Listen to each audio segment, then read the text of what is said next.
por el tema me preguntaban sobre el tema de la caja entomológica. Repito nuevamente, por las dudas que alguno haya entrado más tarde, el tema de la caja entomológica es una presentación a nivel individual y se hace el mismo día que hace la presentación del grupo, o sea, cada uno de los integrantes del grupo presenta, digamos, la caja de esa manera. Les recuerdo que eso sería entonces el 15% de la nota total para la clasificación final, ¿no es cierto? Y otra cosita más que les quería recordar es que en el caso de las consignas que nos están enviando a nosotros, hay muchas que están repetidas, o sea que se ve que es copia fiel, ni siquiera miran, de casualidad le cambian el nombre, pero es copia fiel tal cual le, digamos, ha mandado otra persona. Por favor, ustedes ya son estudiantes universitarios, pues se supone que ya son responsables, así que por favor traten de evitar en lo posible. Prefiero que no me manden nada antes que están mandando algo copiado textualmente. Ya le digo, han cambiado el nombre de casualidad porque miraron, si no, capaz mandaban con el mismo nombre de la persona anterior. Así que eso yo no lo permito, me parece que no es lógico de un estudiante universitario, así que por favor tengan cuidado y tengan ese tipo de... bueno, vamos a comenzar hoy entonces, vamos a hablar del tema de ecología, cómo influye la ecología de insectos.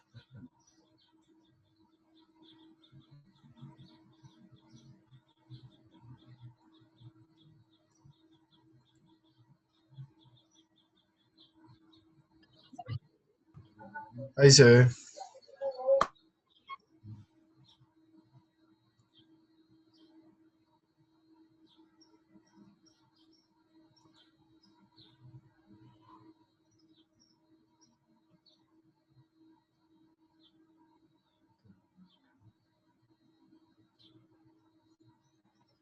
Bueno, ecología saben que es el estudio de las relaciones que hay de los individuos con el medio ambiente, ¿no es cierto? Tenemos dos partes que se subdivide, digamos, la ecología. Uno sería la autoecología, que está referido a la estudio de los individuos de una misma especie, o sea, intraespecífico, con el medio ambiente. Y la cinecología, por el otro lado, es el estudio de distintas especies con el medio que los rodea. Así que nosotros que somos agrónomos, digamos, cualquiera sea, la relación que tenemos dos especies, uno sería la especie vegetal y otro sería relacionado con las especies animales o de otro tipo, ya nos podemos considerar como ecólogos. Hoy en día el término ecología está un poco desvirtuado, digamos, y se considera aquellos que son amantes de la naturaleza como ecólogos, ¿no es cierto? Pero por definición aquellas personas que están relacionadas al estudio, ver el comportamiento de dos especies, en este caso un ingeniero, ¿no es cierto?, agrónomo, un vegetal con algún animal, estamos en condiciones de también decir que somos ecólogos, ¿no es cierto? Esto tiene dos principios. Uno que se aplica a la ley de Liebig o la ley del mínimo, que es una ley vieja que ustedes la van a ver seguramente en el tema de cuando vean la parte de suelo, ¿no es cierto?, con Roberto Fernández y Tito Parr o con Oleri, ¿no es cierto?, que está relacionada, vamos a ver, acá yo les puse el dibujo, a que la ley del mínimo, la ley del Liebig, es considerada como la ley del mínimo. Quiere decir que algún elemento que esté en condiciones pocas disponibles para la planta va a ser el que va a ser, por más que los otros estén en condiciones disponibles o en abundancia, eso va a ser, digamos, limitante para que la planta no siga creciendo. En este caso, se refiere a las condiciones ecológicas que pueden ser un poco propensas para los insectos, ¿no es cierto? Esa es lo que se llama la ley del Liebig, o sea, ley del mínimo, donde un elemento que sea poco disponible para la planta limita la acción de los otros por más que estos estén en condiciones disponibles o abundantes en el suelo para la planta. La otra es la ley de la tolerancia ecológica, que fue incorporada años más tarde por Sherford, que en ese caso no considera solamente un mínimo, como habíamos visto en el ejemplo anterior de la ley de Liebig, sino también considera a un máximo como un factor limitante. Acá tenemos en la curva de la derecha, ¿no es cierto?, el tamaño de la población, donde tiene como una distribución normal, ¿no es cierto?, que se ve en estadística, un crecimiento, una franja de crecimiento óptima, donde las poblaciones de insectos, ¿no es cierto?, de individuos, crecen en condiciones favorables, ¿no es cierto?, que le permiten un mayor desarrollo, un crecimiento potencial. En cambio, van a tener unas zonas, digamos, de mínimo desarrollo, o sea por debajo de esa franja óptima o por encima de esa franja óptima. Entonces, estos factores limitantes van a ser tanto desde el punto de vista mínimo, como habíamos visto en la ley de Liebig, como también en la ley, desde el punto de vista de valores máximos, como propone en este caso Shelford, ¿no es cierto?, en 1913. Bueno, dentro de los factores estos que están relacionados al comportamiento de los insectos con el medio ambiente, tenemos aquellos que son los bióticos y los factores abióticos. Dentro de los bióticos vamos a tener las relaciones intraespecíficas, o sea, esto está relacionado a, por ejemplo, en el caso de aquellos que tienen comportamiento gregario, como es el caso de las hormigas, el caso de las abejas, ¿no es cierto?, la competencia por la alimentación dentro de los mismos individuos de la misma especie, aquellos que tienen organismo social, como decía, ese serían los factores bióticos entre individuos de una misma especie, luchando por la sobrevivencia sería en estos casos. Las relaciones intraespecíficas son aquellas que están relacionadas entre distintas especies. Ahí está la lucha por el alimento, ¿no es cierto? Tenemos las cadenas tróficas, ¿no es cierto?, en cuanto a la alimentación. Tenemos los casos de predadores que se alimentan de otros organismos, produciendo la muerte del mismo. Parasitismo, que también parasitan a otros organismos, pero no necesariamente van a producir la muerte, como en el caso anterior, ¿no es cierto?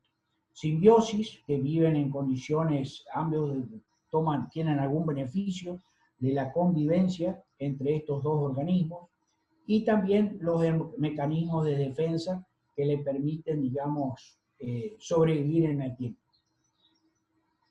Y también está relacionado a la biología del huésped, o sea, a factores fenológicos. Hay momentos en que el huésped tiene condiciones que son favorables, digamos, para el desarrollo de estos, o para el desarrollo potencial de estos animales, como sería, por ejemplo, el caso de la brotación, los momentos de brotación, de primavera, básicamente, donde hay material tierno, que sirve de alimento para las plantas, o los momentos de floración, o los momentos de que los huéspedes están susceptibles porque han tenido algún factor, digamos, que lo ha hecho más propenso al ataque de las plagas. Entonces, este tipo de factores son también considerados dentro de los bióticos. Y dentro de los factores abióticos, que es lo que nos va a llevar a la clase de hoy, están los factores climáticos y básicamente también los edáficos.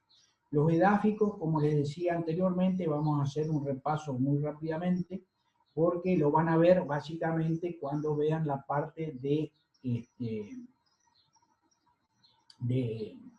de suelo, ¿no es cierto?, con Roberto Fernández.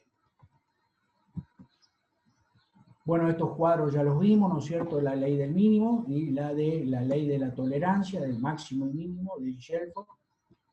Y dentro de los factores abióticos vamos a citar a estos que son de mayor importancia, ¿no? La radiación solar, como es el efecto de la luz. Después tenemos la temperatura, que es básico y generalmente uno de los principales factores que se tiene en cuenta, sobre todo para después los sistemas de alarma, ¿no es cierto?, que se pueden producir. Las precipitaciones, o sea, la frecuencia, la cantidad, los momentos, básicamente, y la humedad relativa. Estos factores abióticos, generalmente, cuando se consideran día a día, se los considera como que son, se lo define como tiempo, ¿no es cierto? El tiempo es variable, puede variar, mañana puede ser lluvioso, hoy está nublado, hoy hace frío, mañana va a ser calor. O sea, esto es lo que en el día a día es lo que se conoce con el nombre de tiempo. En cambio, el valor climático, la constante climática, son mediciones por más de un año. O sea, el clima isohídrico, climas subtropicales, todos son valores que se promedian a lo largo de más de un año. Y esos valores teóricamente se mantienen constantes en años, ¿no es cierto?, normales para este año, por ejemplo, de un valor con respecto a precipitaciones mucho más bajo, y se supone que para este periodo que viene las precipitaciones van a ser por debajo de un 40 a un 45% menos en la región de Misiones. Entonces va a ser un año atípico, ¿no es cierto?, con respecto a lo que es el clima de isohidro de Misiones, ¿no? Bueno, uno de los factores que se considera, ¿no es cierto?, es la radiación solar. Si bien no tiene importancia, porque generalmente estamos dentro de un espectro visible que está entre 400 y 770 nanómetros, y un espectro no visible que es importante por debajo de los 400 nanómetros y por encima de los 700. Estas ondas cortas que no son observables, por lo tanto a veces no se las considera de importancia, son las que producen mayor efecto en cuanto a la energía. Tienen además efectos químicos y producen la ionización de los átomos. Por lo tanto, este tipo de ondas cortas, no visibles, pueden producir mutaciones o efectos letales, ¿no es cierto? Por ejemplo, la luz ultravioleta, con 150 nanómetros, además de producir daños en la piel, ¿no es cierto?, cuando uno está expuesto a los rayos solares, también funciona como bactericida, es el mejor bactericida. Cuando las bacterias no están, digamos, metiéndose dentro de la planta, causando enfermedades o problemas, todas las que se encuentran en estado latente, digamos, sobre la planta, son eliminadas básicamente por el efecto de la luz. También la luz ultravioleta también tiene efectos sobre las larvas, por ejemplo, del mosquito del dengue. Toda agua, digamos, que por más que se encuentre en un cacharro, expuesta a la luz solar directa, también produce, digamos, no produce que las larvas continúen su ciclo de vida. Por el otro lado, las ondas largas producen el calentamiento, ¿no? O sea que eso está relacionado al calentamiento, al efecto invernadero, que vamos a tener también una consigna en relación a eso que después les voy a dar. Otro de los ejemplos que hay en cuanto a los espectros no visibles, o sea, con menos de 400 nanómetros, son los rayos gamma, que si ustedes se acuerdan cuando vimos mosca de la fruta, una de las formas de control era mediante radiaciones con cobalto 60. lo cual producía la esterilización de los machos, que después eran liberados para competir con los machos normales, digamos, en cuanto a la fecundación de las hembras. De esa manera compiten, pero no producen, digamos, las hembras no producen huevos cuando son fecundadas por esos machos estériles. Eso se produce con radiaciones de cobalto 60. Si ustedes se acuerdan, yo les dije que en Mendoza había una usina, digamos, que produce machos estériles que utiliza estas radiaciones para la producción de estos machos. Y también se utiliza, si ustedes se acordarán, aquellos que comen hamburguesas, que hubo varios casos de intoxicación por alimentarse con hamburguesas que no estaban en buenas condiciones. Una de las formas de desinfección que se está utilizando hoy en día en las cadenas comerciales es el uso de este cobalto 60, que eliminaría todas las bacterias estas que producen básicamente contaminación. Así que acuérdense que cuando comen hamburguesa por ahí en alguna de estas cadenas comerciales famosas, posiblemente estén irradiadas con cobalto 60. Bueno, la otra sería la influencia de la temperatura en las poblaciones. Fíjense, esta es una curva muy semejante a la que vimos con el caso de la ley de la tolerancia de Shelford, donde una distribución normal, donde hay una parte de crecimiento, ¿no es cierto?, para la población de insectos que se considera óptima. Estas temperaturas óptimas andan alrededor de los 25, 27 grados centígrados, donde está el pico más grande, ¿no es cierto?, de esta población. Todo lo que está por debajo de esta zona de crecimiento óptimo se conoce hasta un punto donde está aproximadamente los 15 grados centígrados como un umbral inferior, mientras que 38 grados centígrados sería el umbral superior. Todo lo que está por debajo de esa temperatura o por encima de esa temperatura ya limita el desarrollo de poblaciones. A medida de que estas temperaturas descienden, el ciclo biológico de los insectos tiende hacia infinito, o sea, tienden a alargarse en el tiempo, ¿no es cierto? Así, por ejemplo, tenemos una etapa que se conoce como dipausa invernal, que estaría por debajo de los 15 grados centígrados, y una mínima letal, donde ya directamente produce la mortandad de los individuos, que andaría alrededor de los menos 20 grados centígrados. Acuérdense que siempre hay una creencia de que cuando hay heladas, generalmente hay una disminución en la presencia de insectos, ¿no es cierto?, sobre todo moscas y mosquitos, que son los que se encuentran a menudo en la parte doméstica, ¿no es cierto?, de las casas. Pero no se produce una mortandad de los mismos, sino una dipausa invernal, o sea, se alarga su ciclo de vida, sobre todo en nuestras condiciones subtropicales, ¿no es cierto?, no llegan a producir la mortandad, porque esa mortandad se produce a baja temperatura. Acuérdense que también la otra forma de sobrevivencia, de resistencia a las condiciones adversas, es la forma de huevo, ¿no es cierto? Lo mismo pasa desde el lado derecho de la curva, ¿no es cierto?, donde luego del umbral superior, que estaría alrededor de los 36, 38 grados centígrados según la especie, ya tenemos una estivación reversible, o sea que el calor lo afecta, pero si no sigue aumentando la temperatura, puede volver a hacerse activo. Y una activación irreversible, que ahí sí sería que ya corta el ciclo biológico del insecto por encima de los 48 grados, hasta más de 50 grados, donde produce la máxima letal.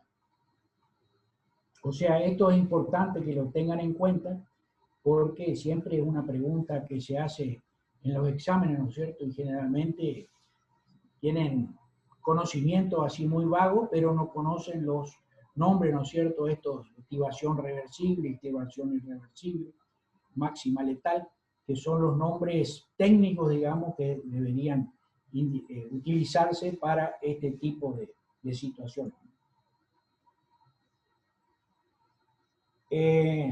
Siguiendo con el tema de la temperatura, ¿no es cierto?, vimos el comportamiento de los individuos en cuanto a crecimiento poblacional a distintas temperaturas.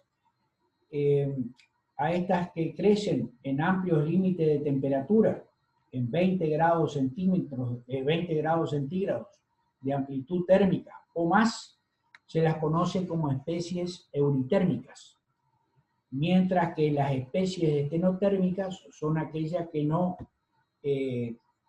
resisten, digamos, cambios muy bruscos de temperatura, muy amplios de temperatura, por lo tanto crecen dentro de un estrecho rango que no sería más de 5 a 6 grados centígrados. Acá pusimos, por ejemplo, un ejemplo que la mosca de la fruta, con menos de 13 grados centígrados, el ciclo de vida tiende al infinito. Es lo que les comentaba anteriormente, ¿no es cierto? Que cuanto más baja la temperatura, más largo el ciclo de vida. Y entrarían en esa especie de dispausa invernal, donde, ya les digo, no hay una mortandad del insecto, sino que se alarga su ciclo de vida hasta que vuelvan las condiciones de temperatura óptimas, digamos, a restablecerse ese ciclo de temperatura. Bueno, vimos entonces el efecto de los rayos solares, vimos el efecto de la temperatura, ahora vamos a ver el efecto de la humedad.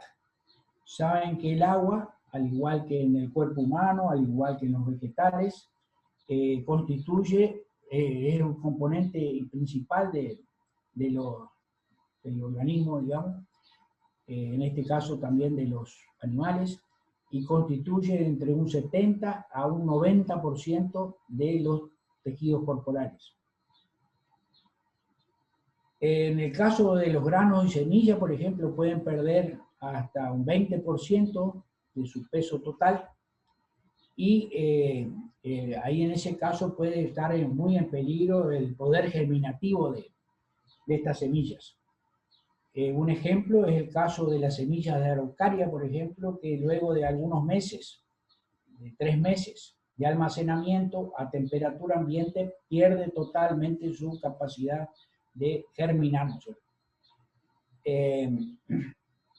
Bueno, al igual que en el caso de la araucaria, los insectos también pueden usar agua metabólica producida por el proceso de respiración celular, ¿no es cierto? Entonces eso les permite sobrevivir en un estado así de latente.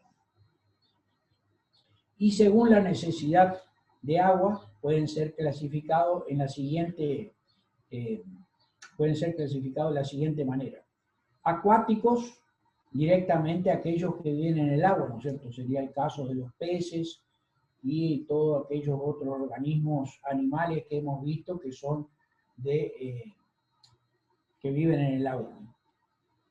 Higrófilos, que necesitan de mucha agua, pero viven en ambientes saturados, o sea que son organismos que están cercanos a fuentes de agua o en condiciones muy protegidas, digamos, de la parte del efecto del sol. Estenohídricos son aquellos que solo soportan una pequeña variación en humedad, que ya lo habíamos visto anteriormente, no sé, entre 5 a 6 grados. Los mesófilos ya son un poco más resistentes, son los que nosotros, aquellos que que están relacionados a las plagas que estamos viendo, tienen una necesidad moderada de agua.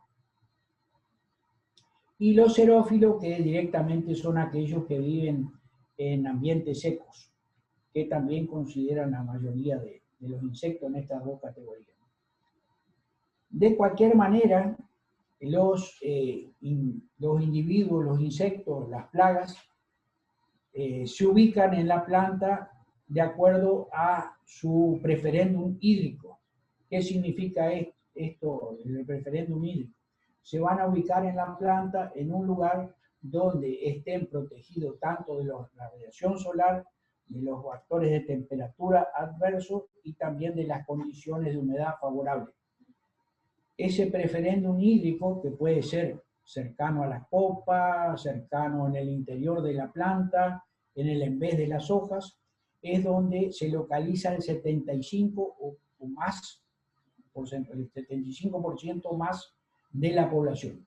Entonces, ahí por lo general es donde deberían ir a buscar, una vez que uno está familiarizado con una plaga, con una enfermedad, en qué lugar del vegetal se los puede localizar de acuerdo a ese preferéndum hídrico y también al preferéndum térmico, como se lo conoce con respecto a la temperatura.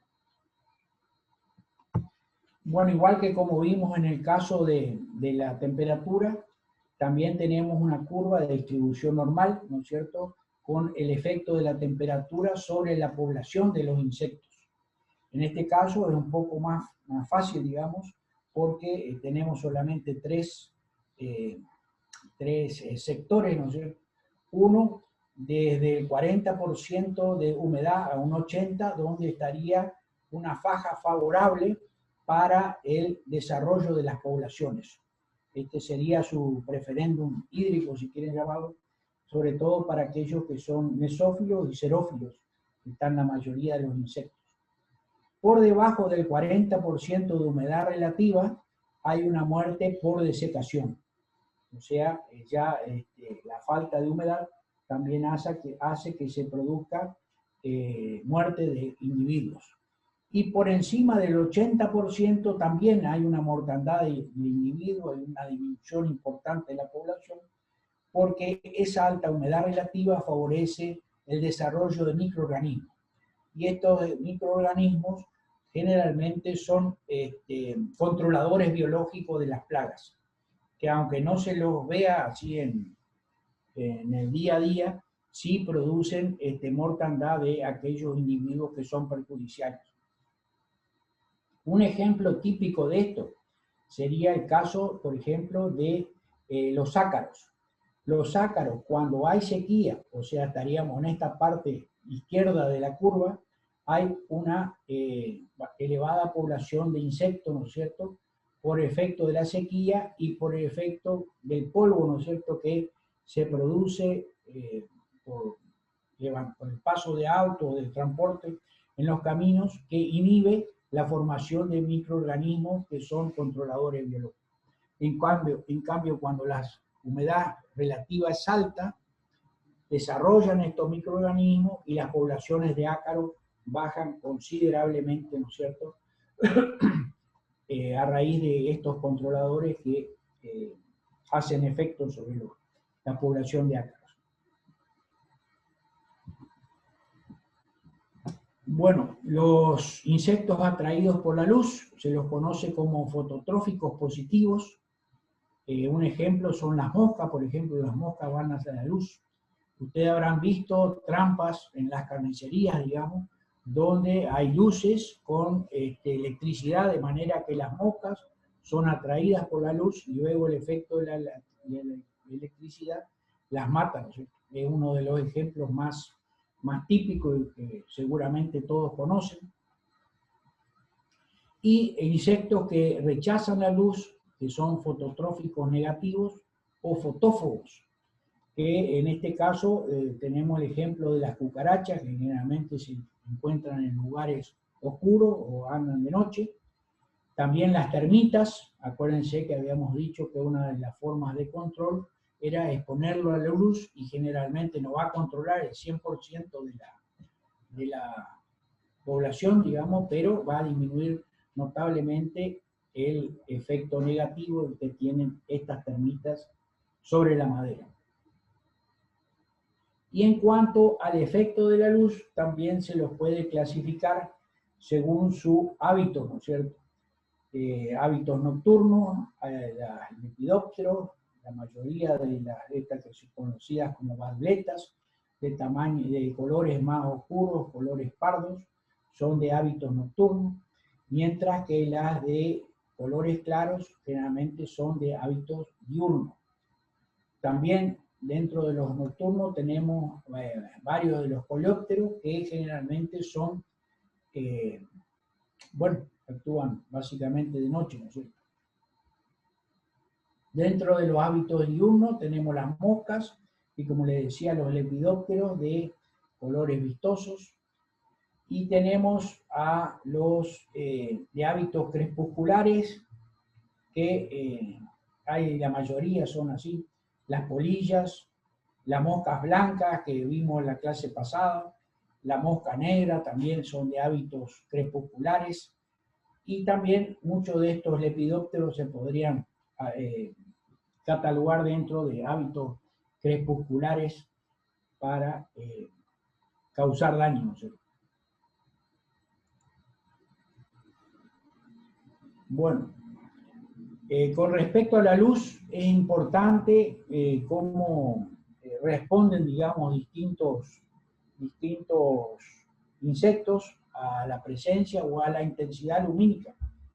Acuérdense que en la clase pasada vimos el caso de los pulgones, ¿no es cierto?, que su ciclo de vida está muy relacionado al fotoperíodo.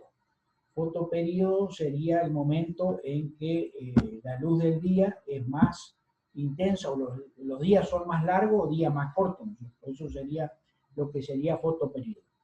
La presencia de días cortos, ¿no es cierto?, le indica a los pulgones que deben cambiar, digamos, su comportamiento de asexuado a sexuado.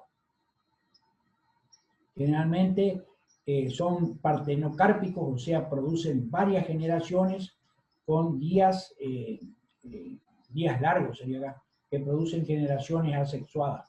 O sea, las veces de verano, cuando hay bastante luminosidad, bastante alimentación, son muchas generaciones partenocárpicas. Esto se da en zonas tropicales, ¿no es cierto?, donde todas las generaciones van a ser de tipo partenocárpica. Ahora, en las zonas nuestras, como las subtropicales o templadas, las partenocárpicas son en primavera-verano, y una generación sexuada en invierno, que es la que va hacia el hospedero secundario, el hospedero alternativo, ¿no es cierto?, y ahí inverna en forma de huevo. Entonces, fíjense que el fotoperíodo es importante, que le indica, digamos, a los pulgones cuál es su tipo de comportamiento. La intensidad luminosa, en este caso para la Coleus lesbia, que ovipone más en días soleados que en días nublados. O sea, en días nublados es como que estuviera de huelga, no coloca huevos. La longitud de onda también, o sea, habíamos visto que los insectos pueden percibir longitudes de onda. Es un poco lo que ustedes están viendo con el tema de las trampas. ¿Qué colores perciben los insectos, ¿no es cierto? Y esos colores, el verde, el amarillo y el rojo, generalmente son los que se utilizan como atractivos para las trampas. Ya que los insectos perciben longitudes de onda que no son perceptibles al ojo del humano, ¿no es cierto? Hay algunas que perciben el amarillo, por eso se lo emplean las trampas, otros perciben el color verde,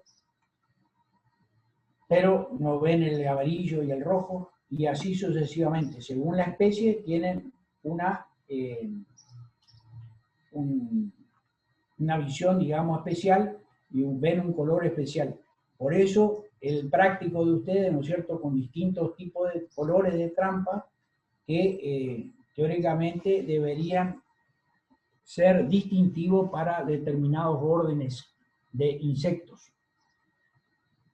Este es lo que se fundamenta, digamos, el práctico que ustedes están realizando.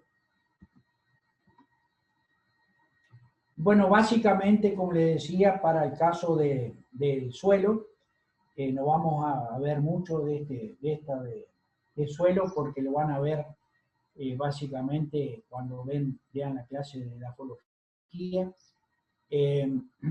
pero está más relacionado a aquellos insectos que cumplen su ciclo o parte de su ciclo en el suelo. hay muchos de ellos que son, como por ejemplo la mosca, la fruta, las chicharras, básicamente tienen parte de su ciclo en el suelo. Por lo tanto, el pH del suelo, o sea, el potencial hídrico, tiene influencia, la textura del suelo tiene influencia. En suelos arenosos, que son más aireados, más sueltos, van a tener un comportamiento que en otros suelos más estructurados, con más arcilla, ¿no es cierto? Y uno de los ejemplos, que la deficiencia en potasio, por ejemplo, incrementa la presencia de ácaros de la lepra, el Brachypalpus fuenis. Eso es, acuérdense que el Brachypalpus era una de las especies de ácaros que son cuarentenarias. Por lo tanto, importante, ¿no es cierto?, que la deficiencia de un mineral, tanto en suelo como en la parte vegetal, puede ser un factor preponderante para el ataque de este tipo de ácaros. Y una de las formas de control de este ácaro básicamente sería la aplicación de potasio, ya sea en suelo como fertilizante de suelo o fertilizante foliar en forma de aplicaciones foliares. Bueno, y estamos entrando en la parte de lo que sería los indicadores meteorológicos. Los indicadores meteorológicos generalmente se los registra en casillas meteorológicas. Estas casillas meteorológicas son casillas de madera con bastante aireación, donde ahí se encuentran todos los equipamientos, digamos, para registro de temperatura, humedad relativa, que son las dos cosas básicas, ¿no es cierto?, que se registran en estas casillas. Y estas casillas generalmente tienen aproximadamente hasta un 2 grados centígrados de diferencia con lo que ocurre en la realidad. 2 y a veces 3 grados centígrados. Pero básicamente podemos considerarlo. Por lo tanto, es un valor, digamos, relativo, que está tomando el registro de lo que ocurre en condiciones de afuera, ¿no es cierto?, a la intemperie. Pero, ¿para qué son válidos? Bueno, uno, para llevar registro y saber, digamos, determinar el clima, que habíamos hablado anteriormente, por el registro que hay a través de los años y hacer un promedio de las temperaturas, de los regímenes de lluvia, y permite determinar eso. Y también desde el punto de vista agronómico, desde el punto de vista del comportamiento de plagas, nos permite también para realizar un servicio de alarma, que ahora vamos a ver cómo serían los factores. Estos servicios de alarma, bueno, son generalmente modelos matemáticos que nos permiten determinar, digamos, cómo serían las distintas etapas del ciclo de vida, pero se necesita no solamente hacer el cálculo en oficina o en laboratorio, o en gabinete, sino que también para saber su eficiencia se necesita la validación a campo. O sea, ver si realmente funciona lo que la matemática predispone. Bueno, el microclima, ¿qué es el microclima? El microclima sería lo que habíamos hablado anteriormente, que corresponde al preferéndum hídrico, al preferente térmico, ¿no es cierto? Y es el espacio del vegetal que está comprendido desde la rizósfera, o sea, desde que la planta emerge en el suelo, hasta el ápice del árbol o de la planta. Bueno, a raíz de todos los factores estos de radiación solar, de temperatura, de humedad relativa, se van formando gradientes, ¿no es cierto? Se forman gradientes que van variando desde el ápice hasta la parte basal de la planta. Incluso entre la cara superior, o sea, el haz, con respecto al embés. Entonces, cada uno de estos plagas o insectos o animales va buscando ese microclima que les es útil, digamos, para aumentar su población. O sea que el microclima sería casi un equivalente a preferéndum hídrico, preferéndum térmico, o a la suma de los dos.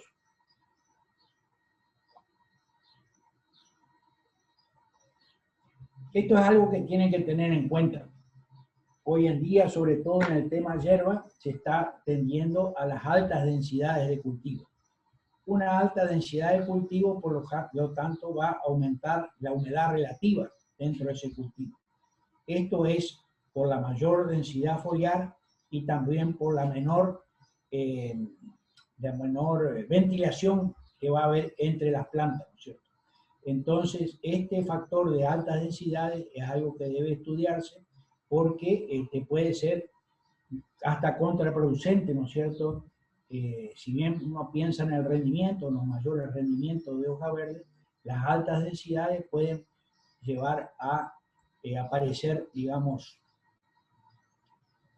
cosas contraproducentes, como serían enfermedades o ataques de otras plagas, por la alta humedad relativa que se va a formar a raíz de estas altas densidades. La altura de la planta también incide en la humedad relativa. Árboles grandes, ¿no es cierto?, van a tener mayor cantidad de sombra hacia el interior o hacia la parte baja, por lo tanto van a tener un preferéndum hídrico de distintos niveles para seleccionar de acuerdo a su preferencia.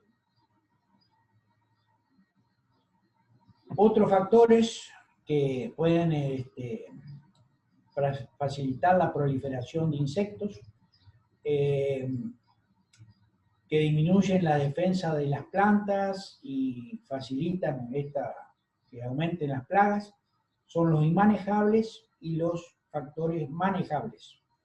Dentro de los inmanejables tenemos aquellos que son climáticos, o sea, los factores climáticos como sequía, inundaciones, granizo, vientos, digamos, de tipo tornado, acción de la nieve,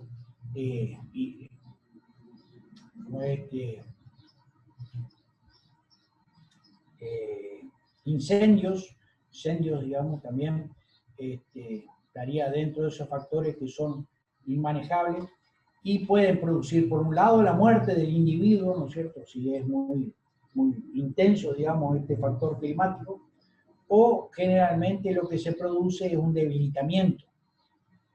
Y en este caso, como decía Eddie Esquivis, que en el caso de los pinos, ¿no es cierto?, que se han debilitado, generalmente son los que atraen a la avispa de los pinos, ¿no es cierto?, al sílex. También pasa con otros organismos, ¿no es cierto?, no es el único caso. Y estos árboles debilitados, esas plantas debilitadas, por lo general son atacadas por plagas. Este es un caso típico también de los coleópteros, de los taladros, como es el caso del taladro de la yerba mate, el tigre de la yerba mate. Ataca a plantas que están debilitadas por alguna situación, ¿no es cierto?, por falta de fertilizantes, falta de cuidados culturales, que la planta se debilita y permite entonces y posteriormente la entrada de estos organismos.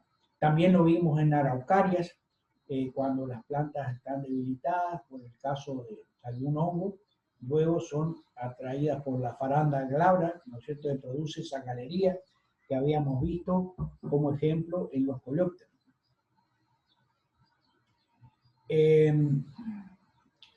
Bueno, pueden utilizar, como les decía, estos árboles para hacer las galerías o los taladros, o las ramas quebradas, como el brazo de los piristó, para colocar sus huevos, ¿no es cierto?, en la parte seca. Por ello, lo que se recomienda, estas tareas culturales de retirar los restos del monte y evitar la proliferación de insectos y también de enfermedades, en estos casos de plantas debilitadas. Y sí, los factores manejables, por ejemplo, en el caso forestal, es realizar los raleos en tiempo y forma, o sea, en el momento que evite la competencia entre los árboles. De esta manera, al evitar la competencia, favorece el desarrollo de los mismos en los bosques que están cultivados. En el caso que no se hagan tiempo, empiezan a competir entre ellos producen un debilitamiento y luego, por lo tanto, el ataque de estas plagas sobre los árboles que están más debilitados. También el caso de otro poda, por ejemplo, la poda puede aumentar, digamos, la entrada de luz, la entrada de humedad hacia la parte interna, o sea que también favorece, es un factor que manejable. Se puede eliminar las plantas que están muy atacadas o enfermas, que pueden ser focos de infección y diseminar luego el problema a otros árboles sanos. Esto es un ejemplo, sería por ejemplo el virus de mamón, que está transmitido, ¿no es cierto?, por un pulgón. En este caso, este virus de mamón, deberíamos ir erradicando las plantas que se encuentran afectadas. De esa manera vamos eliminando los focos en los cuales puede alimentarse estos pulgones para luego infectar a otras plantas. Bueno, poda, como les decía, también ahí de esa manera aumenta la luminosidad. Hay otros ejemplos, no sé si alguien se anima a dar algunos otros ejemplos de cuáles serían otros factores manejables. Otro ejemplo, por ejemplo, sería la fertilización adecuada. De esa manera las plantas son vigorosas, tienen un buen crecimiento y por lo tanto toda planta que esté bien fortificada va a ser más tolerante o más resistente a la acción del ataque de insectos, ¿cierto? Podría ser otro ejemplo. No sé si alguien se anima a dar algún otro ejemplo. La recolección de frutos en la mosca, para controlar la mosca de la fruta, ¿puede ser? De frutos caídos. Eso sería también un ejemplo interesante de factores que uno puede manejar, sí, exactamente. ¿Algún otro ejemplo que puedan dar ahí?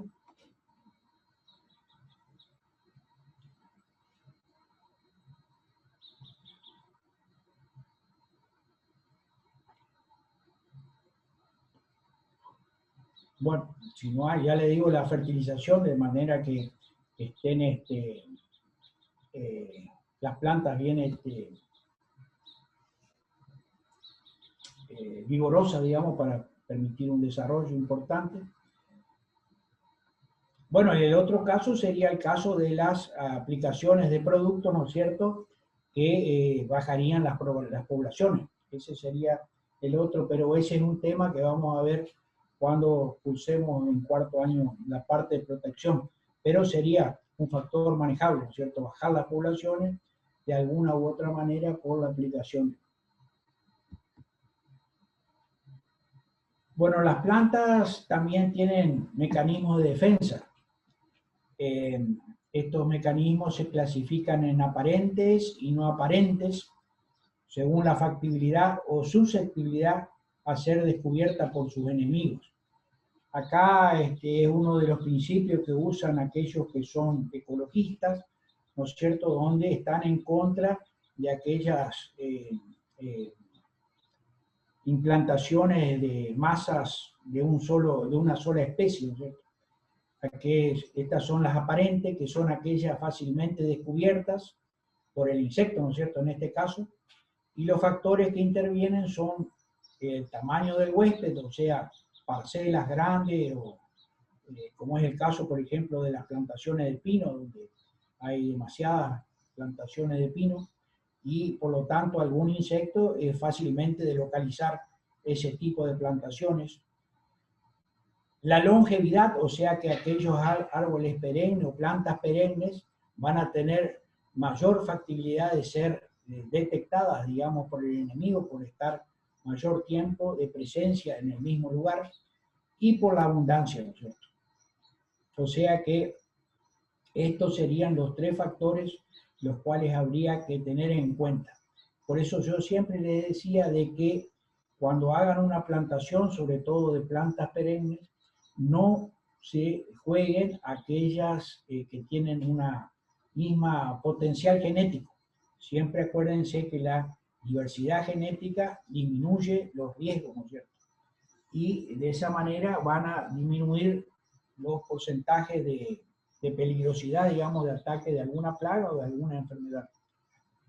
Sobre todo los que son perennes, ¿no es cierto? Y las no aparentes son difícilmente descubiertas por sus enemigos. Nosotros habíamos visto el caso del cedro, por ejemplo, que en el caso de plantaciones de cedro no prosperan porque la isifila, el barrenador de los brotes, lo detecta rápidamente. Sin embargo, cuando están ubicados, digamos, como enriquecimiento de monte, plantaciones aisladas dentro del monte, son difícilmente o más difícil descubierta por sus enemigos y por lo tanto pueden perdurar. Nosotros vimos un ejemplo de eso, ¿no es cierto?, de una plantación a cielo abierto y otra a bajo como recuperación, donde tuvimos buenos resultados en el caso de que la luz sea suficiente para el crecimiento de ese árbol. Así como tenemos mecanismos de defensa de las plantas al insecto, también tenemos otros mecanismos de defensa, que es la evasión espacial. Este es lo que le estaba comentando de la mariposeta del cedro, del cedro misionero, donde la abundancia de plantas de una especie por unidad de superficie favorece el ataque, en este caso de la mariposa del brote.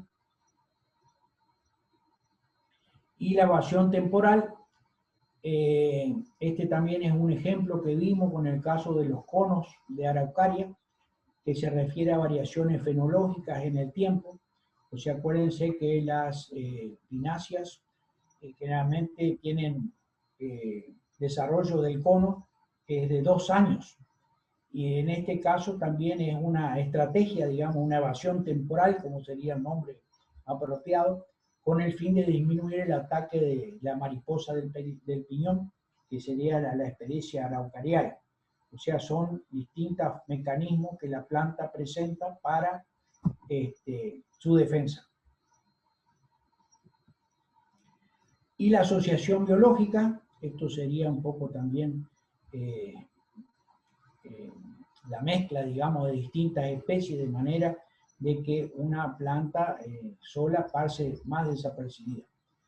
Una planta tiene menos posibilidad de ser afectada por insectos o enfermedades cuando está en forma aislada que en una plantación que sea monoespecífica, ¿no es cierto?, lo que hablamos ya hace un ratito.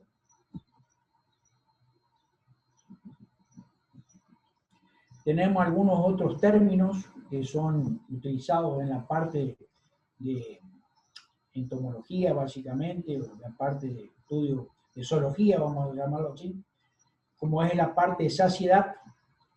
La planta crece vigorosamente, o sea, está bien alimentada, está bien fertilizada, y por lo tanto con un buen desarrollo. Tenemos la parte de tolerancia, los daños no lo afectan, a pesar de que sea del ataque. Esto es lo que se da, por ejemplo, en plantas que son portadoras de algún virus, pero la planta sigue produciendo buenos rendimientos, pero puede estar afectada. En ese caso se lo conoce como tolerantes. Por ejemplo, el caso de las tipas, ¿no es cierto?, que habíamos visto que 60 chicharras succionan un litro de savia, que es el que produce el llanto de la tipa, básicamente, pero la planta lo tolera sin ningún problema. O sea, es un ejemplo de tolerancia. Otras formas de defensa, ¿no es cierto?, que tiene la planta es la producción de espinas, cortezas, cutículas, pelos. En este caso son formas físicas de producir una forma de resistir el ataque de plaga, ¿no es cierto?, mediante estas espinas, cortezas duras, ¿no es cierto?, en el caso de nuevos brotes, o cutículas, mejor dicho, en caso de nuevos brotes, la parte de cortezas, rápidamente suberificadas, como habíamos visto para el caso de ataque en hemato de organismos del suelo. presencia de pelos.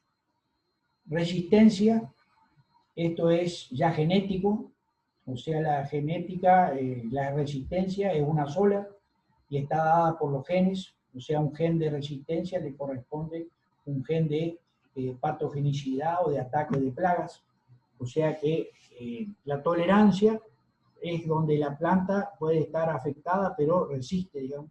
En cambio, en la resistencia directamente no hay, no hay llegada, digamos, del individuo. La planta lo rechaza por su genética. Y después, la forma química, frente a un ataque de planta, a un ataque de una plaga, se defiende eliminando sustancias como aleloquímicos, que pueden ser resinas, toxinas, repelentes, como es el caso de los crisantemos o de los copetes, que generalmente vienen asociados a los paquetes de ProHuerta, ¿no es cierto?, cuando se distribuyen semillas para realizar huertas, generalmente vienen acompañadas, según la época de la siembra, de crisantemos o de copetes, que son repelentes, digamos, de insectos. Esto funciona bien para el caso de, digamos, pequeñas superficies, ¿no? Ya en grandes superficies es un poco más difícil el efecto de estos individuos.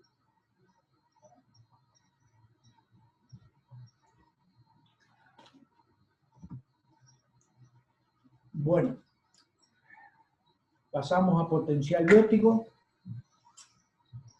Potencial biótico, esto es la forma en que los organismos se van a reproducir. Es importante que lo tengan en cuenta porque a veces cuando ustedes observan el ataque de una plaga, como fue hace unos años atrás, el tema del dengue o alguna otra plaga que sea nueva, generalmente van a ver informaciones en los diarios del número de individuos que pueden aparecer.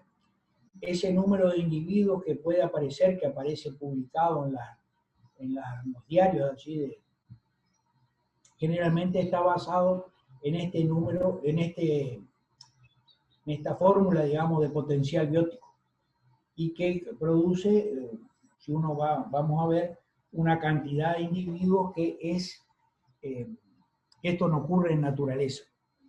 Este es un dato que se obtiene en laboratorio, en condiciones de gabinete, ¿no es cierto?, en condiciones controladas, donde únicamente se estudia, digamos, la forma en que el individuo va produciendo nuevas generaciones, sin factores adversos, digamos, que interfieran en esa reproducción que van sufriendo los insectos. Esa fórmula está dada por la cantidad de huevos o pariciones que tiene la hembra, ¿no es cierto? Vamos a suponer 600 huevos, por la proporción de hembras que hay o la razón sexual, o sea, la proporción de machos y hembras que hay dentro de esa población. Esos dos factores son los que van a dar el potencial reproductivo, que es el número, digamos, de individuos que van a producir en generaciones. Por ejemplo, tenemos acá un ejemplo de una especie con una razón sexual de 0,5 y la hembra pone 600 huevos, como les había dicho en el ejemplo, ¿no es cierto? ¿Qué cantidad de individuos va a haber luego de 5 generaciones aplicando esa fórmula? Entonces tenemos la razón sexual por el número de huevos por hembra, que sería 600 por 0,5, elevado al número de generaciones. Entonces, esa fórmula, elevado al número de generaciones, que son las 5 generaciones, nos va a dar un número que es realmente muy difícil de... Es 2,43 billonésimos cantidad de individuos, o sea, un número que invade directamente el planeta, ¿no es cierto? En la realidad, lo que se debe hacer es un cálculo en forma práctica. Este cálculo entra entonces en valor lo que se denomina la resistencia ambiental. ¿Y qué corresponde a la resistencia ambiental? Bueno, corresponde a la mortandad de individuos. No todos esos individuos que vimos van a eclosionar los huevos y van a sobrevivir. Hay muchos que son parasitados, que son predados por otros organismos que se alimentan de ellos. Hay factores climáticos adversos que hacen que toda esa... y otros factores de alimentos, ¿no es cierto?, de cantidad de alimentos disponibles para la sobrevivencia. Esto es lo que se conoce todo como resistencia ambiental. Y por lo tanto va a influir en el número final de individuos que van a producirse, ¿no es cierto?, a través de las distintas generaciones. ¿Cómo se hace en forma práctica? En forma práctica se calcula la tasa de multiplicación por el número de huevos que pone una hembra por 5. Y eso se multiplica por tantas generaciones como se desea. Así, relacionándolo con el ejemplo anterior, sería en la F1, o sea, la primera generación, tendríamos 600 huevos que coloca la hembra por 5. Este sería el número en la práctica que nos permite realizar un cálculo de cuántos individuos va a haber en esta primera generación. 3.000 individuos, o sea, un número alto. En la segunda generación, 3.000 individuos multiplicado por 5 nos va a dar 15.000 individuos. La tercera generación, 15.000 por 5, 75.000. Acá está considerado, digamos, aquellos exactamente que son los que van a sobrevivir, ¿no es cierto? Está descontado todas las inclemencias de los factores ambientales, la falta de alimentos, la existencia de otros predadores. Y así sucesivamente llegamos a la quinta generación, donde va a haber 1.875.000 individuos, que comparado, digamos, con este que habíamos calculado en condiciones de laboratorio, es un número ya más realístico, ¿no es cierto?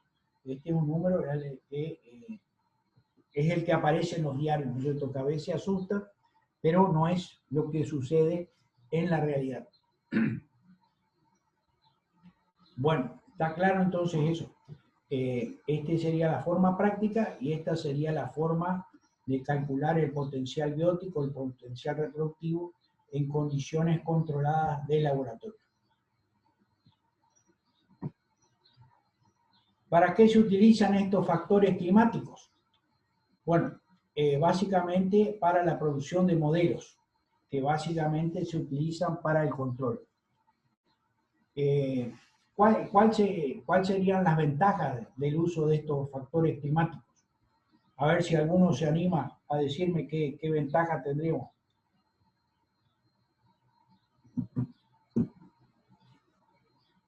Alguna de las ventajas sería, hoy en día se habla mucho de la sostenibilidad.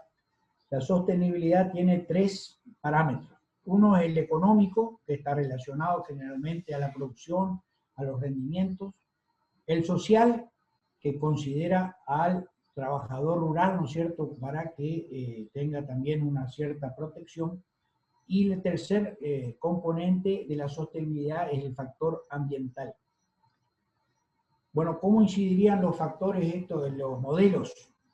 Bueno, los modelos para el control, lo que nos estarían incidiendo básicamente, bueno, en esto de sostenibilidad que les decía, en la parte de los rendimientos, porque teóricamente va a incidir sobre los rendimientos del cultivo y básicamente sobre el tema ambiental. ¿Por qué? Porque esto nos estaría indicando los momentos en que los ataques de las plagas son importantes o serían los picos poblacionales y atacar a esos picos poblacionales, pero el modelo nos estaría dando un preaviso, digamos, de cuándo sería la ocurrencia de esos picos. Por lo tanto, no sería aplicación de productos, en este caso plaguicidas para el control de plagas, al voleo, sino en momentos oportunos. Y esto es lo que hoy en día se está utilizando para las buenas prácticas agrícolas, ¿no es cierto? Hacer las aplicaciones en los momentos en que realmente correspondan, ¿no es cierto? No al voleo. Esa sería una de las grandes ventajas y por lo tanto también esto va a traer aparejado una disminución en los costos de, sobre todo, los productos que se van a comprar, ¿no es cierto? Porque disminuiría la cantidad de aplicaciones y la cantidad, por lo tanto, de productos aplicados. Hay algunos ejemplos que les quería mostrar, que es el caso del INTA del Alto Valle, allá en Río Negro, para el control de Carpocapsa pomonela.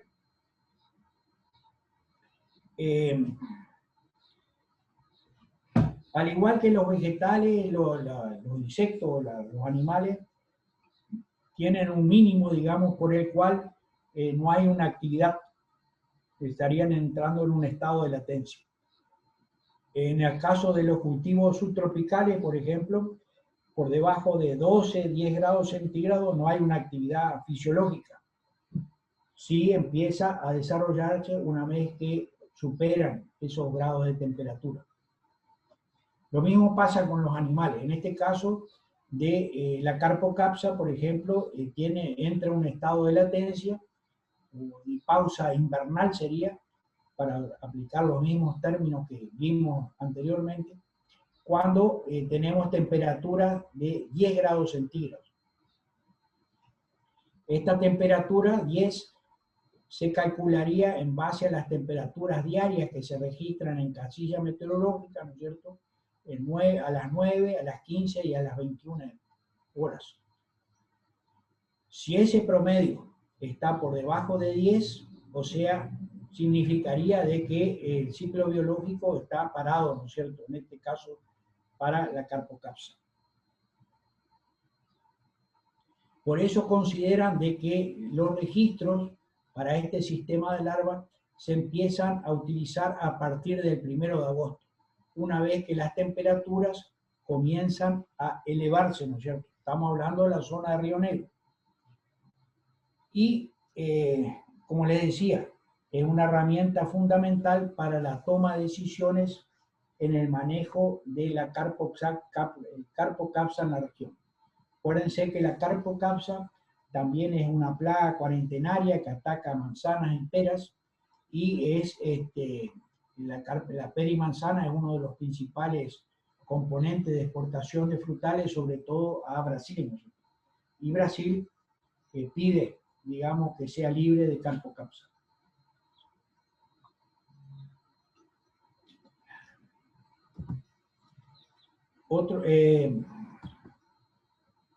Este es un modelo AB, el que le estaba comentando, que considera a ese promedio de temperatura por encima de 10 grados centígrados, ¿no es cierto?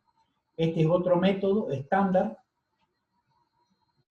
este se utiliza más a nivel internacional, y donde se emplea un umbral inferior a 10 grados centígrados, pero también una máxima, como habíamos visto en el caso de la tolerancia de Stratford, de 31 grados centígrados. O sea, no solamente el mínimo, sino también un grado máximo, promediándose la temperatura cada 10 minutos.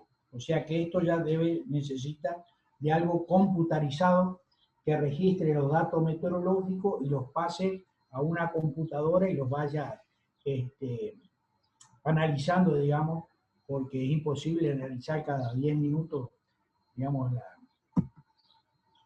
Y el otro es uno que utiliza integrales, que se conoce como el método de seno simple, SS. En este caso emplea temperaturas mínimas y máximas y produce una curva sinusoidal, una S, ¿no es cierto?, sinusoidal, en un periodo de 24 horas. Y luego calcula, por eso digo integrales, el área sobre el umbral de 10 grados centígrados.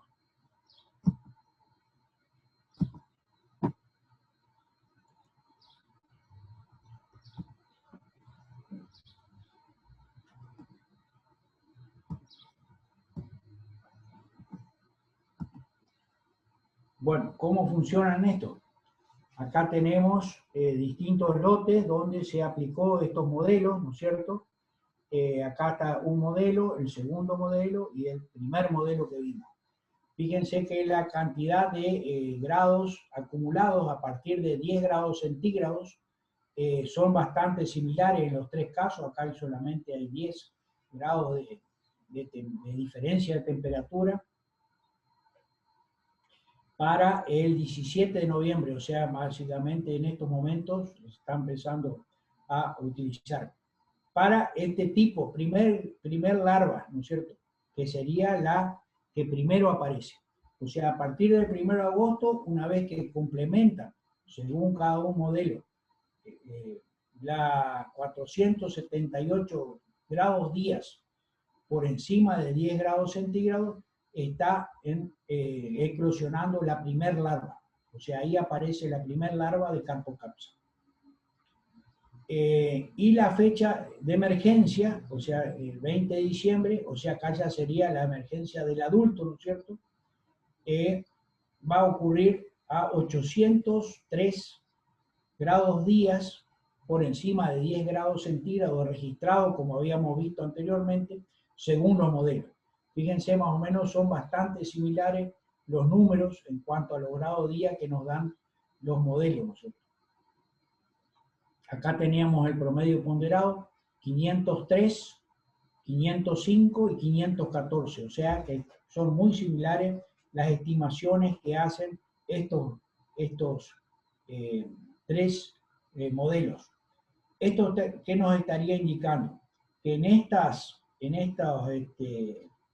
una vez que se cumpla esto, es donde deberíamos realizar la aplicación del producto para el control del primer estadio larval.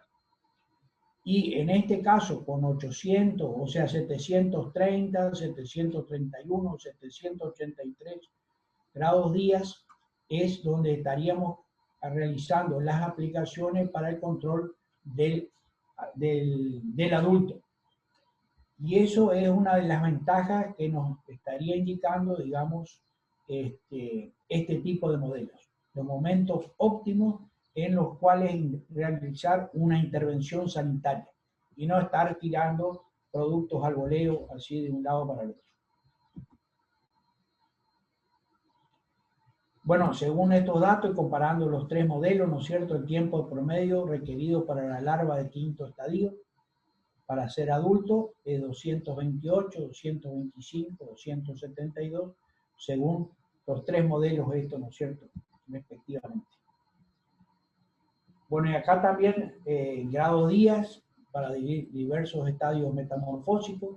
Acá registrado en la última emergencia de primer vuelo, habíamos visto 800 y pico de grados días.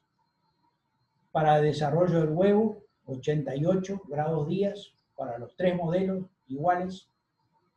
Y necesarios para pasar del primer estadio larval al adulto, 358 grados días en condiciones de campo. El ciclo completo se cumpliría en aproximadamente 1300 grados días. 1300 grados días, exactamente. Y eso sería un poco lo que nos daría el sistema de alarma. Acá se va comparando por porcentiles, ¿no es cierto?, los distintos modelos, los tres modelos, y a medida del paso del tiempo, el percentil 10, percentil 25, percentil 20, como son todos los modelos más o menos tienen la misma estimación, ¿no es cierto?, para distintos años, 2006, 2008, 2010, 2011. El que se desfasa un poco sería en el 2007, pero los tres modelos predicen de la misma manera. O sea que en el 2007 hubo condiciones que básicamente afectaron el ataque de la plaga porque se necesitó mayor cantidad de grados días para lograr, digamos, pasar de un estado al otro. Y esto sería lo que existe entre este modelo, ¿no es cierto?, de la curva sigmoidal, entre lo calculado, que sería lo estimado, digamos, que sería la curva en sí, y lo observado en el campo, cómo coincide, digamos, con aquella cálculo, ¿no es cierto?, que se hizo de la curva, básicamente.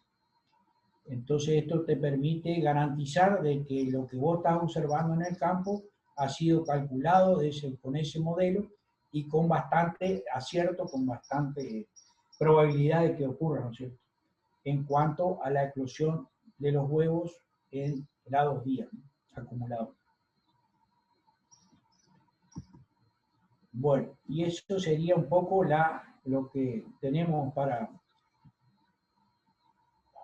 el caso de...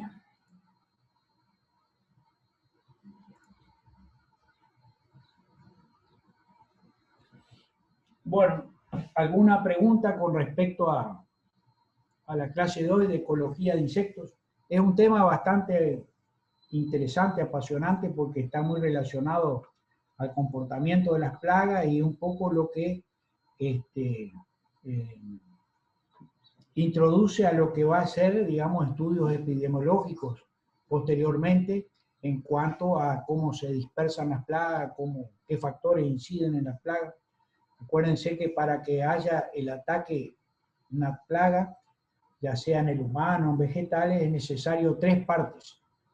La presencia de la plaga, la presencia del vegetal o el hospedero que sea susceptible, y también las condiciones climáticas que sean adecuadas, ¿no es cierto?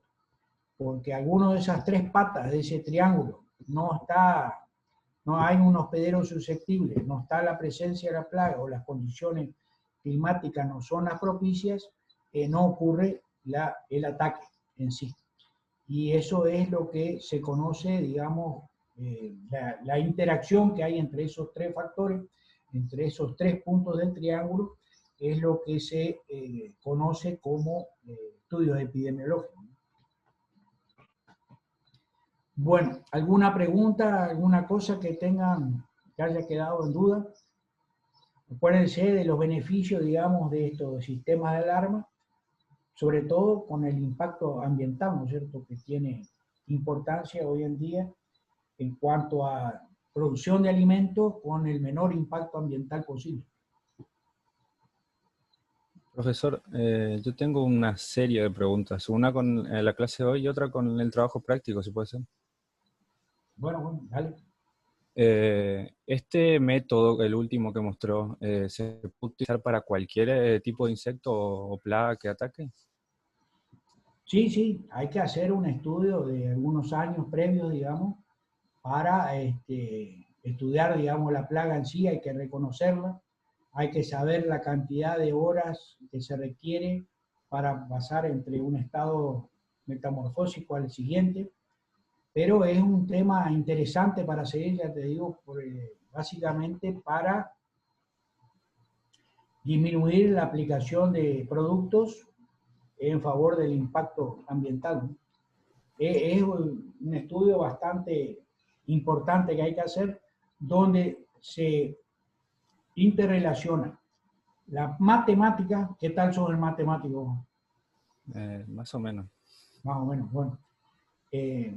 Acá hay que saber mucha matemática y también estudiar el comportamiento de la plaga. Esto sería para trabajar en equipo, digamos, uno que trabaja con la plaga y el otro matemático que aporta, digamos, sus conocimientos en matemáticas. Porque el que es biólogo, generalmente matemática está medio flojo, ¿no es cierto? Pero bueno, sería para un trabajo en equipo. Este que les mostré es un trabajo en equipo entre gente que trabaja en entomología con gente que trabaja en... Y lo tercero que necesita es una muy buena fuente de información meteorológica, ¿no es cierto? Creíble y confiable. Y ese es uno de los grandes problemas que teníamos en Misiones hace unos años, donde vos necesitas, para hacer esta red de alarma, vos de Andresito no podés estar diciendo qué es lo que va a pasar en Apóstoles. Necesitas una red de estaciones meteorológicas que te permitan realizar ese tipo de análisis. Y bueno, esa era una. Acá en el estado de Santa Catarina que es más o menos similar en superficie a Misiones. Tienen 35 estaciones meteorológicas distribuidas en red en todo el estado. Y entonces te permite realizar ese tipo de trabajo que estamos viendo. O sea que no es fácil, ¿no es cierto?, el tema. Para el Pero trabajo es un tema práctico, interesante sí. para elaborar, ¿no? Para el trabajo práctico de captura de insectos nosotros tendríamos que conseguir datos meteorológicos, ¿no? No sé si acá en San Vicente habría algo parecido a lo del Dorado. No, ahí en San Vicente tendría que ver la del INTA, tendría que estar ahí del INTA de San Vicente, tendría que haber una estación meteorológica, me imagino. Supongo que Ahora sí. si funciona o no funciona, no sé, pero tendría que estar. Otra pregunta. Nosotros tenemos un grupo de tres. Dos estamos acá en San Vicente y uno está en El Dorado. Los cuadros al final, los cuadros comparativos con todos los datos de los insectos, ¿los Ah, hacemos todos juntos o separamos a San Vicente y El Dorado? no, el trabajo debería ser presentado por el grupo. Sí pueden poner cuando ponen la parte metodológica, digamos, que tales trampas se instalaron en tales condiciones en San Vicente y tales trampas en condiciones, otras condiciones en El Dorado.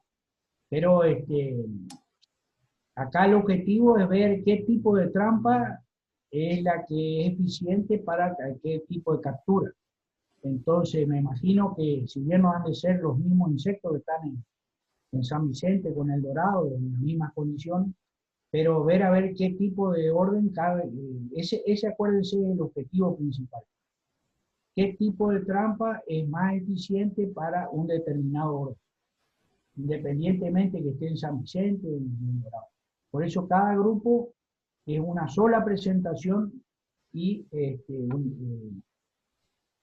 pongan todo en un mismo PowerPoint, digamos, que más o menos serían 5 o 6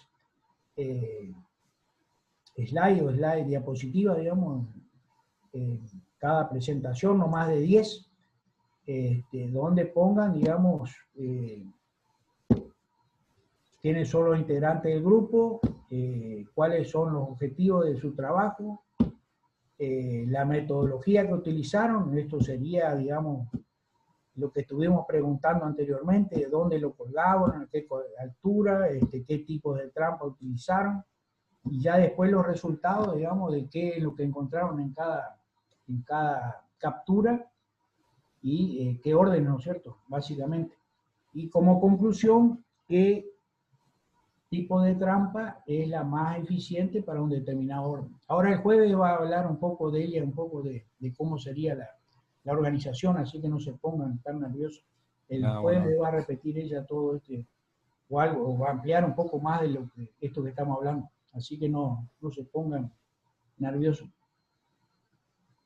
Vayan preparando, sí, cada uno de los integrantes del grupo, la presentación de la caja entomológica, ¿no es cierto? Al momento de hacer la presentación del informe, también deberán presentar los integrantes la caja entomológica. Y acuérdense que eso corresponde al 15% de la nota final del curso, ¿no? El otro 15 está dado por las consignas estas que le estamos dando y el 70% por el porcentaje de los prácticos. De los parciales, perdón. Bueno, ¿alguna otra consulta, pregunta? Profe, buenas tardes. Para la defensa del trabajo práctico ¿usted va a hacer vamos a hacer Zoom por cada grupo o vamos a presentar el trabajo de frente a toda la clase? No, vamos a hacer las últimas 2 semanas van a ser destinadas exclusivamente a la presentación de ustedes, o sea que tienen que hacer un PowerPoint y así como yo estoy dando las clases, ustedes tienen que presentar, digamos, el trabajo de ustedes. ¿Sí? Así es Y ahí vamos a clasificar directamente ya por la presentación. Le vamos a hacer las observaciones correspondientes. ¿Entendido? ¿Me escuchaste? Sí, gracias. Sí, gracias. Bueno. ¿Alguna otra pregunta? Bueno, vuelvo a repetir, no se ponga nervioso porque el jueves va a presentar, o sea, ella le va a ampliar un poco más esto que estamos comentando. Así que...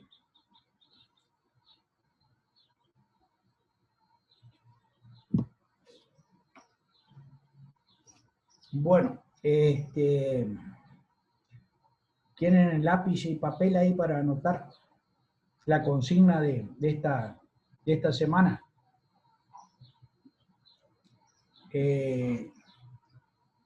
La consigna de esta semana sería ver qué influencia tiene la ganadería, ahora que vamos a entrar con mamíferos, la ganadería en el efecto invernadero. Ese debería ser lo que tienen que informar, digamos, para la próxima semana. ¿Qué efectos tiene la ganadería en el qué efecto tiene la ganadería en el efecto invernadero, ¿no es cierto? El cambio climático, como quieran llamarlo. Acuérdense que hay dos puntos de vista, ¿no es cierto?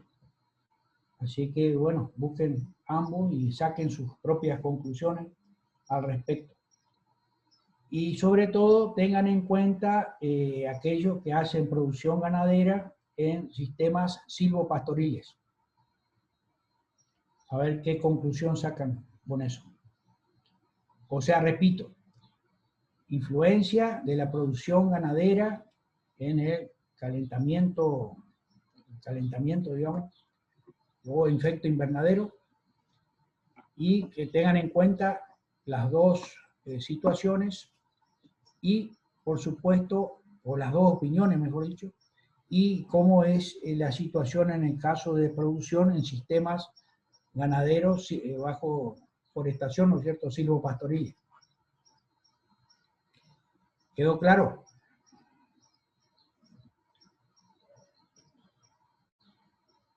Eso sería para la semana que viene, entonces. Bueno, si no hay otra pregunta, dejaríamos por acá y el jueves entonces vemos reptiles, entramos con los vertebrados y vemos si podemos hablar de regiones zoogeográficas. Pero Paula Tujade, que es una bióloga del IBS de Iguazú, que ella es especialista en monos, hizo su tesis doctoral en monos, que anda a través de la selva siguiendo los monos, el comportamiento de los monos, y bueno, es la persona que he invitado para hablar de mamíferos y la teoría de la evolución de Darwin.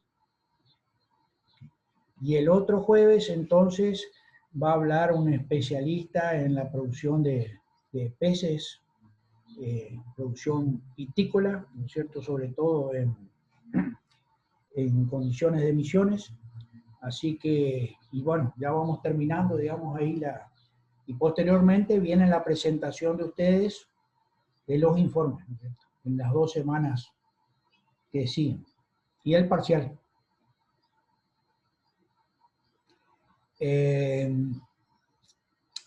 Paralelamente ahí nos quedaría entonces aves, con énfasis en aves de emisiones, reptiles y regiones zoogeográficas.